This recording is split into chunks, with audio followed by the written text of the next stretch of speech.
बिस्मिल्लाहिर्रहमानिर्रहीम। नाज़रीन अस्सलाम वालेकुम, मैं हूँ इमरान वसीम। नाज़रीन, सुप्रीम कोर्ट ने ताहियात नाहली केस में अटॉर्नी जनरल के और सूबाई एडवोकेट जनरल के दलाइल सुनने के बाद मुकदमे का जो फ़ैसला है वो महफूज कर लिया है। इस व्लॉग में ताहियात नाहली केस के आज के दिन की कार्रवाई का जो दूसरा सेशन है उसका अहवाल आपके साथ हम शेयर करेंगे। और इस सेशन में जो माजी में तहरीक इंसाफ के एक रहनुमा की जानिब से 2015 में ग़ालिबन नवाज शरीफ की डिस्क्वालिफ़िकेशन मांगी गई थी एक अहम नुक्ते पर, और सुप्रीम कोर्ट के उस हवाले से 7 रुकनी बेंच के फ़ैसले का हवाला दिया गया, जिसमें साबिक़ चीफ जस्टिस आसिफ सईद खान खोसा का एक नोट भी था। तो 7 रुकनी बेंच ने उस वक्त तहरीक इंसाफ की पटिशन पर नवाज शरीफ को कैसे रिलीफ दिया था, और उस फ़ैसले में आर्टिकल 62(1)(f) के हवाले से सुप्रीम कोर्ट ने क्या तज़किरा किया था, क्या कहा था, और आज की प्रोसीडिंग में वो 7 रुकनी बेंच का फ़ैसला क्यों ज़ेर बहस आया, उसका जिक्र क्यों किया गया, और जज साहबान ने उस पर क्या सवालात पूछे, और ये फ़ैसला रेफ़र किया था attorney general of Pakistan Mansoor Usman Awan साहब ने। और आज जो मैंने पहले सेशन में अदालत के साथ बात करने की कोशिश भी की और मैंने कहा कि पब्लिक नोटिस पे मुझे सुना जाए, तो दूसरे सेशन में मुझे नहीं सुना गया। तो जो अदालत में तो मेरे दलाइल ना हो सके, तो आप तो मेरे सुनने वाले हैं, मेरे देखने वाले हैं, आप इत्तफाक भी कर सकते हैं, आप इख्तलाफ भी कर सकते हैं। तो अदालत में दूसरे सेशन में मैं खड़ा हुआ था रोस्टम पे, क्योंकि बात मैं पहले कर चुका था। तो अगर अदालत देख के ख़ुद पूछती कि आप क्या कहना चाहते हैं, तो मैं अदालत को ज़रूर बताता, क्योंकि ये पब्लिक नोटिस पे मैं बात करना चाह रहा था। और पिछले सेशन में जब मैं अदालत के सामने पेश हुआ, कुछ सोशल मीडिया के दोस्तों ने पूछा कि आप किस हैसियत में रोस्टम पे खड़े होकर बात करना चाहते हैं, आप किस सियासी जमात को रिप्रेजेंट करते हैं। मेरे ख्याल से वो मेरे नादान दोस्त हैं, वो कॉन्स्टिट्यूशन को नहीं समझते। क्योंकि मेरा नुक्ता ये था कि एक तो सुप्रीम कोर्ट ने पब्लिक नोटिस जारी किया, और इस पब्लिक नोटिस में जो आइन का आर्टिकल 62(1)(f) है उसकी इंटरप्रटेशन सुप्रीम कोर्ट ने करनी है। और आइन का आर्टिकल 62(1)(f) जो है वो कॉन्स्टिट्यूशन ऑफ पाकिस्तान का एक आर्टिकल है, एक उसकी प्रोविजन है। और जो कॉन्स्टिट्यूशन ऑफ पाकिस्तान है, it's belong to the people of Pakistan. तो जब पाकिस्तान के शहरियों की बात होगी तो मैं भी पाकिस्तान का एक शहरी हूँ, और कॉन्स्टिट्यूशन हमारा है, तमाम 24 करोड़ आवाम का है। उसमें अगर कोई इंटरप्रिटेशन हो रही है तो मेरा भी राइट बनता है कि मैं बात कर सकूँ। लेकिन जाहिर सी बात है कि अदालत के अपनी सवाबदीद अपने फ़ैसले हैं, वो नहीं बात करने दिया, नहीं पूछा गया कि आप क्यों रोस्टम पे आए हैं। वो अदालत का अपना फ़ैसला है, लेकिन मैं आपसे बात कर सकता हूँ। किस हैसियत में बात कर सकता हूँ अदालत में, वो भी मैंने आपको बता दिया। और यहाँ पे तो मैं फिर आपको खुल के बताऊंगा कि मैंने अदालत के सामने क्या बात करनी थी। लेकिन उस पर आने से पहले जो अदालती कार्रवाई का अहवाल है उस पर बात कर लेते हैं। नाज़रीन, जब 1:45 बजे अदालती कार्रवाई का आगाज़ हुआ तो अटॉर्नी जनरल साहब ने इसाक खाकवानी केस के फ़ैसले का हवाला दिया। इसमें अटॉर्नी जनरल साहब ने कहा कि इसाक खाकवानी, आपको याद होगा कि ये पाकिस्तान तहरीक इंसाफ के रहनुमा थे 2018 तक। 2018 के बाद में ऐसा ऐसा पाकिस्तान तहरीक इंसाफ से दूर हो गए। लेकिन 2015 में एक और नुक्ते को जवाज़ बना के इसाक खाकवानी साहब जो हैं वो नवाज शरीफ की नाहली के लिए सुप्रीम कोर्ट में आए थे। तो सुप्रीम कोर्ट का 7 रुकनी बेंच था, जिसको हेड किया था जस्टिस नासिर मुल्क साहब ने, जिसमें जस्टिस जवाद ख्वाजा भी थे, जिसमें जस्टिस आसिफ सईद खान खोसा भी थे। तो उस केस का हवाला दिया था अपने अटॉर्नी जनरल साहब ने कि इस बेंच में भी, 7 रुकनी बेंच में भी यही सवाल था आर्टिकल 62(1)(f) का, कि अगर किसी ने झूठ बोला है, गलत बयानी की है, तो इसका डिक्लेरेशन कौन देगा, कोर्ट ऑफ लॉ क्या होगी। अटॉर्नी जनरल साहब ने कहा कि ये 7 रुकनी बेंच का फैसला था, और इस 7 रुकनी बेंच में ये जो मामला था कि कोर्ट ऑफ लॉ क्या होगा, डिक्लेरेशन कौन देगा, ये पार्लियामेंट पे छोड़ दिया गया था। तो इस पे काजी फैसल साहब ने कहा, बल्कि अटॉर्नी जनरल साहब ने ये भी कहा कि समीला बलोच केस में जो डिक्लेरेशन के हवाले से सवालात थे वो भी यही सवालात थे जो इसाक खाकवानी में अदालत ने कंसीडर किए। लेकिन जब समीउल्लाह बलोच केस का अदालत ने इंटरप्रटेशन की, उस केस का जायज़ा लेते हुए अदालती कार्रवाई के दौरान इसाक खाकवानी केस का जायज़ा या जिक्र तज़किरा किसी जगह पे नहीं किया गया था। काजी फैसल साहब ने कहा कि इस 7 रुकनी बेंच में साबिक़ चीफ जस्टिस आसिफ सईद खान खोसा का नोट भी है, जिसके साथ चीफ जस्टिस साहब ने एग्री भी किया। और उस नोट में नाज़रीन कहा उनसे, अटॉर्नी जनरल साहब से, कि आप इसको पढ़ें। तो अटॉर्नी जनरल साहब ने वो पढ़ा, और फिर उसमें काजी फैसल साहब ने कहा कि इस बेंच में जवाद ख्वाजा साहब भी थे। जवाद ख्वाजा साहब ने कहा कि डिसऑनेस्टी के हवाले से डिक्लेरेशन देने की कोर्ट ऑफ लॉ कौन सी होगी। तो ये जो सवालात उठे थे, इस पे जवाद ख्वाजा साहब ने लिखा था कि मुनासिब वक्त पे अदालत इस मामले को ओपन छोड़ रही है, इस मामले का जायज़ा आगे चल के ले सकती है। और फिर काजी फैसल साहब ने कहा कि आसिफ सईद खान खोसा ने तो ये वाज़ेह तौर पे अपने नोट में लिखा, उन्होंने 7 रुकनी बेंच के साथ इख्तलाफ नहीं किया। उन्होंने नोट ये लिखा था कि इस बात का तयन करना कौन सादिक और अमीन है, कोर्ट ऑफ लॉ क्या होगी, तो ये तयन करना अदालत के बस का काम नहीं है, हम नहीं कर सकते, सुप्रीम कोर्ट इस बात का तयन नहीं कर सकती। तो जैसे अमीनुद्दीन खान साहब ने पूछा कि ये जो इसाक खाकवानी केस का फैसला था ये किस तनासब से दिया गया था, अटॉर्नी जनरल ने कहा कि यह मुतफ़िका तौर पर अदालत का फैसला था, 7 रुकनी बेंच ने मुतफ़िका तौर पर फैसला दिया था। मंसूर अली शाह साहब ने कहा कि यह मुकदमा दरअसल क्या था, अब ये मुकदमा था क्या था ये मैंने आपको बता दिया। अच्छा नाज़रीन, पिछले व्लॉग में डोनाल्ड लूस का जिक्र करना रह गया, मैंने वैसे उस वीडियो के नीचे कमेंट बॉक्स में पिन कर दिया था कमेंट। असद तूर साहब हमारे साफ़ी, हमारे दोस्त हैं, भाई हैं, ज़ाहिर सी बात है कि इख्तलाफ तो आपकी राय का हो सकता है, लेकिन आज जब वो कमरा अदालत में आए थे पहले सेशन में तो उन्होंने वो वेस्टर्न लॉन्ग कोट पहना हुआ था, और जब वो कमरा अदालत में दाखिल हुए तो हमारे दोस्तों में से किसी ने कहा कि देखें जी वो डोनाल्ड लू आ गए। तो डोनाल्ड लू को फिर किसी और दोस्त ने कहा कि ये डोनाल्ड लू तो हैं लेकिन ये चाइना के सस्ते डोनाल्ड लू हैं। तो ये लाइटर नोट में हमारे साथियों में भी आपस में जो है वो असद तूर के हवाले से बात होती रही। तो काजी फैसल साहब ने कहा, एक सवाल उन्होंने पूछा कि क्या ये जो इस्लामिक टीचिंग का जो मामला है, तालीमात का मामला है, इसका तयन क्या शरीयत कोर्ट का सिर्फ अख्तियार है। और फिर काजी फैसल साहब ने कहा कि आर्टिकल 62 का जो सेक्शन सी है, डी है, उसमें इस्लामी तालीमात का जिक्र किया गया है, लेकिन जो सेक्शन एफ है, आर्टिकल 62 है, उसमें तो किसी जगह जो है वो इस्लामिक तालीमात का जिक्र नहीं किया गया, लेकिन इसको भी इस्लामिक तालीमात के साथ यानी सादिक और अमीन कह के उसके साथ लिंक कर दिया गया है। मुसर्रत अलारी साहब ने कहा कि जो मॉरल टर्पिट्यूड की बात की जाती है, कौन सी अदालत ये डिक्लेरेशन जो है वो देने की, ये सज़ा मॉरल टर्पिट्यूड पर सज़ा देने का अख्तियार रखती है। और फिर नाज़रीन इसके बाद जिक्र हुआ कि अगर आप मॉरल टर्पिट्यूड के ऊपर जो है वो आपको अदालत कोई डिस्क्वालीफाई कर देती है मॉरल टर्पिट्यूड पे बराह रास्त कोई कॉन्स्टिट्यूशनल कोर्ट, हाई कोर्ट या सुप्रीम कोर्ट, तब तो आप ताहयात नाहल होंगे। लेकिन अगर आप मॉरल टर्पिट्यूड के ऊपर 2 साल की आपको कन्विक्शन होती है, आप जेल चले जाते हैं, तो फिर आप 1 साल के बाद आके इलेक्शन लड़ सकते हैं। तो ये एक तजाद की बेअदालत में जो है वो निशानदही की गई। और फिर अटॉर्नी जनरल साहब ने कहा कि दरअसल आर्टिकल जो 62(1)(f) है ये कॉन्स्टिट्यूशन में इंसर्ट करना ही ज्यादती थी। काजी फैसल साहब ने कहा कि इसाक खान का खाकवानी केस का 7 मेंबर बेंच का फैसला था, उसने तो इन सवालात की डिटर्मिनेशन नहीं की।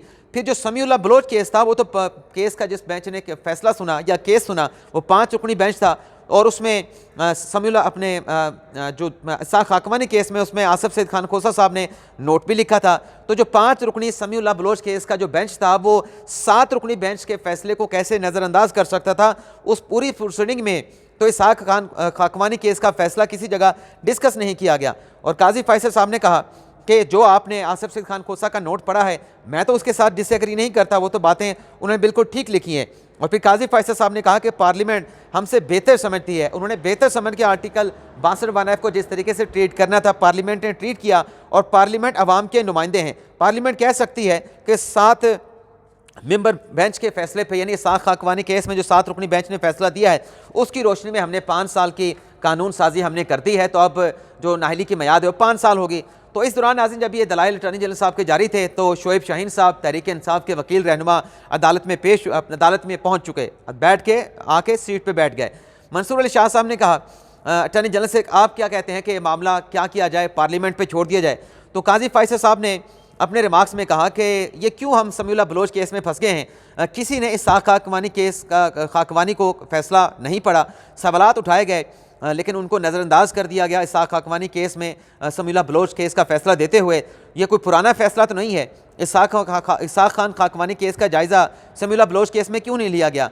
मैं आइन क्या बदल देता हूँ, मैं आइन बदल देता हूँ या बदल सकता हूँ, क्या पार्लियामेंट ज़ही क्या ये मैं मतलब काजी फैसल साहब ये कह रहे थे कि क्या मैं आइन को चेंज कर सकता हूँ और ये कह दूँ कि जो रुकने पार्लियामान होगा वो इंटेलिजेंट होना चाहिए, ज़हीन होना चाहिए। इस बात का तयन कौन करेगा कि कौन ज़हीन है और कौन सी अदालत करेगी और कैसे उसके पास क्या मैकेनिज़्म होगा कि किसी की जो इंटेलिजेंट है उसका तयन कर सके।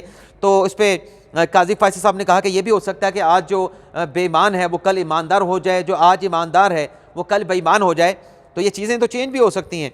काजी फैसल साहब ने कहा कि अब पार्लियामेंट ने एक काम कर दिया है और नाहली 5 साल की कर दी है, बाकी 7 मेंबर बेंच के ने जो सवालात उठाए थे उनको अटेंड होने चाहिए थे समीउल्लाह बलोच के, उसमें इन सवालों का जवाब जो है वो अभी भी नहीं आ रहा। कोर्ट ऑफ जो लॉ है जिसने डिक्लेरेशन देना है, इसका मतलब ये है कि दूसरा फिर इसके बाद डिक्लेरेशन नहीं आएगा। एक मरतबा डिक्लेरेशन आ गया तो ताहयात फिर नाहली होगी, दूसरा डिक्लेरेशन तो नहीं आएगा। अटॉर्नी जनरल साहब ने यहाँ पर पार्लियामेंट की कानून साजी का जिक्र किया। अटॉर्नी जनरल साहब ने यह भी कहा कि जो आर्टिकल 62(1)(f) है ये इट सेल्फ नॉट जो है वो सेल्फ एग्जीक्यूटरी प्रोविजन नहीं है, तो इसको आप अकेले नहीं पढ़ सकते, आपको आइन के दूसरे आर्टिकल के साथ इसको मिलाना पड़ेगा, आर्टिकल 62(1)(f) को। काजी फैसल साहब ने कहा कि जो आइन बनाने के माहिरीन थे उन्होंने ये चीज़ नहीं डाली कि इसकी मियाद कितनी होनी चाहिए। डिक्टेटर आया और डिक्टेटर ने सियासतदानों का रास्ता रोकने के लिए प्रोविज़न इसमें डाल दी। और फिर ये बात क्यों नहीं करते, डिक्टेटर की बात क्यों नहीं करते? एक इशू जो है वो का इस्तेहसाल किया जाता है, यानी एक्सप्लॉइट किया जाता है आर्टिकल 62(1)(f) को लेके, और उसके पीछे सियासी मोटिव भी हो सकते हैं। आइन तो ये नाहली फराहम नहीं करता कि नाहली की मियाद क्या होगी। पार्लियामेंट ने नहीं किया तो पार्लियामेंट का विजडम होगा, तो क्या हम नहीं ये सब कुछ करना है? और फिर मुबशर हसन केस का हवाला भी हुआ, वहाँ पर 17 रुकनी लार्जर बेंच था और वहाँ पर भी कहा गया कि ये जो आर्टिकल 62(1)(f) है ये सेल्फ एग्जीक्यूटरी नहीं है। उस पर काजी फैसल साहब ने कहा कि जब फिर मुबशर हसन केस का फैसला मौजूद था तो फिर तो सुप्रीम कोर्ट को ये सब कुछ करना ही नहीं चाहिए था, शमीला बलोच में जो कुछ किया गया। तो अटॉर्नी जनरल साहब ने कहा कि आप ऐसा करें कि कोर्ट ऑफ लॉ का कौन सी होगी डिक्लेरेशन, कौन सी अदालत देगी, ये मामला आप पार्लियामेंट पे छोड़ दें। कानून बन चुका है, कानून की आप विंडो ओपन रखें, जिसने उस कानून को चैलेंज करना है 5 साल की नाहली वाला वो चैलेंज कर सकता है। लेकिन चूंकि अब ड्यूरेशन आ चुकी है 5 साल की, उस डिक्लेरेशन के हवाले से वो कानून जो है अपनी जगह पर जो है वो बरकरार रहेगा। और फिर नाजरीन 2 बज के मतलब तकरीबन 50 मिनट पे अटॉर्नी जनरल साहब ने जब अपने दलाइल को कंक्लूड कर रहे थे कि जो शमीला बलोच केस का जब फैसला है उसको ओवररूल किया जाए और पुरानी जो चीज़ें थी शमीला बलोच से पहले जिस तरीके से मामला चल रहे थे उनको उसी तरीके से चलाया जाए, आर्टिकल 62(1)(f) जैसे था उसको उसी तरीके से बहाल किया जाए। तो फिर शोएब शाहीन साहब जो हैं वो भी रोस्टम पे आए और उन्होंने अपनी बात का आगाज़ किया। शोएब शाहीन साहब ने बल्कि अटॉर्नी जनरल साहब के दलाइल के बाद जो सूबाई एडवोकेट जनरल थे, जिसमें पंजाब के थे, KPK के थे, बलूचिस्तान के थे, सिंध के थे और एडवोकेट जनरल इस्लामाबाद थे, उन्होंने तमाम जो दलाइल थे अटॉर्नी जनरल साहब के उन दलाइल को जो है वो अडॉप्ट कर लिया। अब यहाँ पे देखें कि शोएब शाहीन साहब अदालत में पेश होते हैं तो उन्होंने अपने दलाइल का जो आगाज़ किया, उन्होंने ये कहा, जब वो रोस्टम पे आए तो काजी फैसल साहब ने कहा कि बड़ी अच्छी बात है कि आप आ गए हैं, तो कोई सियासी जमात हमारे पास नहीं आई। तो शोएब शाहीन साहब ने कहा कि मैं चंद गुजारिशात करूँगा। तो काजी फैसल साहब ने कहा कि बड़ी अच्छी बात है, आप बड़ी अच्छी तैयारी करके आते हैं। और फिर शोएब शाहीन साहब ने कहा कि जो तशरीह कर दी गई है आर्टिकल 62(1)(f) की, उसके बाद कानून साजी के ज़रिए आप इसकी मियाद जो है 5 साल नहीं कर सकते। और एक बात का उन्होंने एतराफ़ किया कि नाहली 5 साल की होनी चाहिए, जिस तरीके से माजी में अली ज़फ़र साहब भी कहते रहे कि ये कानून अच्छा है 5 साल का, हामिद खान साहब भी कहते रहे, उनका भी यही मौक़िफ़ था कि कॉन्स्टिट्यूशनल अमेंडमेंट कर लें। तो एक तरफ तो शोएब शाहीन साहब इस बात का एतराफ़ कर रहे थे कि बिल्कुल ये चीज़ हो सकती है, इसकी मियाद होनी चाहिए, लेकिन जब तक आइनी तरमीम नहीं होती, आइनी तरमीम के ज़रिए इसको जो है वो चेंज नहीं किया जाता, ये ताहयात नाहली भी होनी चाहिए। काजी फैसल साहब ने कहा कि हमने वो दरवाज़ा जो है वो नहीं खोला था, हमारा हमने वो दरवाज़ा मतलब जो था अपना ताहयात नाहली वाला वो नहीं था। मंदू खेल साहब ने कहा कि आपका मौक़िफ़ क्या है? तो वही बात शोएब शाहीन साहब ने की कि आइन साज़ों ने जब टाइम फ्रेम नहीं रखा तो फिर ये ताहयात नाहली होनी चाहिए। काजी फैसल साहब ने कहा कि फैसल वाडा आपकी पार्टी से उनका ताल्लुक़ था, उनको भी रिलीफ मिला, तो आपने फ़ाइल भी नहीं मतलब कोई चीज़ के केस में आपने तहरीरी तौर पे कोई फ़ाइल, कोई पटिशन, कोई मिसलेनियस एप्लीकेशन भी आपने दायर नहीं की, तो हम कैसे समझें कि आप पाकिस्तान तहरीक इंसाफ को रिप्रेजेंट कर रहे हैं? जब आपने कुछ तहरीरी तौर पे दिया नहीं, आप बेशक पाकिस्तान तहरीक इंसाफ के रहनुमा होंगे, पाकिस्तान तहरीक इंसाफ से आपका ताल्लुक़ होगा, लेकिन जब तहरीरी तौर पे आपकी तरफ से नहीं होगा तो फिर वो पाकिस्तान तहरीक इंसाफ का मौक़िफ़ नहीं लिखा जाएगा, वो लिखा जाएगा आपका मौक़िफ़ लिखा जाएगा। मंसूर अली शाह साहब ने कहा कि ये बताएं कि जो डिक्लेरेशन है ताहयात नाहली का वो कहाँ से आएगा, किस कोर्ट से आएगा? तो यहाँ पर भी फिर शोएब शाहीन साहब के पास जवाब नहीं था। जब सिविल साइड के हवाले से सवाल था मंसूर अली शाह साहब का, तो शोएब शाहीन साहब जो है वो सर खुजाने लगे। और फिर मंदू खेल साहब ने कहा कि डिक्लेरेशन जो है वो क्या जो दिया गया है शमीला बलोच में, क्या वो ठीक है? तो मंसूर अली शाह साहब ने कहा क्या कभी आपने इसी तरह का कोई डिक्लेरेशन आर्टिकल 62(1)(f) का, जिसमें किसी को ताहयात नाहल किया गया हो, क्या आपने बतौर वकील किसी के खिलाफ, अपने मुखालिफ के खिलाफ, अपने क्लाइंट के मुखालिफ के खिलाफ कभी कोई डिक्लेरेशन लिया है? तो इसका जवाब शोएब शाहीन साहब के पास नहीं था। उन्होंने कहा कि नहीं, मैंने कभी किसी के लिए ऐसा कोई डिक्लेरेशन नहीं लिया। और फिर नाजरीन मंदू खेल साहब ने कहा कि ताहयात नाहली कैसे होगी, उसका टाइम तो किसी जगह पे नहीं दिया गया कॉन्स्टिट्यूशन के आर्टिकल 62(1)(f) में। तो इसके बाद अदालती कार्रवाई को कंक्लूड कर लिया गया। मैं चूँकि पहले अदालत को बता चुका था पब्लिक नोटिस पे, तो मैं रोस्टम के करीब जाके खड़ा हुआ था कि अगर जज साहबान ख़ासतौर पे काजी फैसल साहब अगर पूछ लेते हैं या मंसूर अली शाह साहब पूछ लेते हैं या कोई जज भी पूछ लेता है कि आप जनाब क्यों रोस्टम पे तशरीफ़ लाए हैं, तो मैं 2 मिनट मैंने मांगने थे लेकिन पूछा ही नहीं गया। तो फिर मैं कोर्ट प्रोसीडिंग में मुदाखलत नहीं करना चाह रहा था, क्योंकि जब तक मुझे इजाज़त नहीं मिलती मैं अदालत के लिए रिलेवेंट था, मैं अजनबी था। तो अगर इजाज़त मिलती तो मैं यही बात करता, क्योंकि यहाँ पे आइन के आर्टिकल 62 की तशरीह हो रही है और कॉन्स्टिट्यूशन का ये आर्टिकल है और कॉन्स्टिट्यूशन पाकिस्तान के अवाम से बिलोंग करता है। तो अवाम में एक मैं भी शहरी हूँ तो मुझे भी सुना जाए। तो मैंने ये कहना था कि ये जो आर्टिकल 62 में सुप्रीम कोर्ट ने फैसला दिया है, ये अपने अख्तियारात से जो इंटरप्रटेशन का सुप्रीम कोर्ट का अख्तियार है उससे तजावुज़ किया गया है। अब नाज़रीन आप देखें कि ये तजावुज़ भी किया गया है और कॉन्स्टिट्यूशन को रीराइट भी किया गया है, क्योंकि अगर आर्टिकल 62 को पढ़ा जाए तो इसमें किसी जगह नाअहली की मियाद नहीं दी गई। और ये ज़ियाउल हक साहब ने अपने तरमीम करके अपनी मर्ज़ी से एक सदारती ऑर्डर जारी करके 62-63 को कॉन्स्टिट्यूशन में शामिल करवाया था। अब ये एक डिक्टेटर का लाया गया आर्टिकल थे और उसका मकसद जो आज काजी फैसल साहब भी बयान कर रहे थे, मैंने भी यही बात करनी थी कि डिक्टेटर दरअसल अपने इक़्तिदार को तूल देने के लिए, दवाम बख्शने के लिए ये इस तरह की इंटरप्रटेशन, इस तरह के आर्टिकल लेके आया था, ताकि जो सियासी जमातों के लोग हैं, जो अवाम के असल नुमाइंदे हैं, वो उनको डिस्क्वालीफाई ना कर दें, वो इक़्तिदार में ना आ जाए। तो उनका रास्ता रोकने के लिए किया गया। और जब 2010 में 9-10 में जब आइनी तरमीम 18वीं तरमीम की गई तो उस वक्त तो समीउल्लाह बलोच केस नहीं आया था, समीउल्लाह बलोच केस का फैसला नहीं आया था, तो पार्लियामान ने इसके ऊपर किसी किस्म की तरमीम नहीं की, उसमें कोर्ट ऑफ लॉ का डिक्लेरेशन का लफ्ज़ डाल दिया।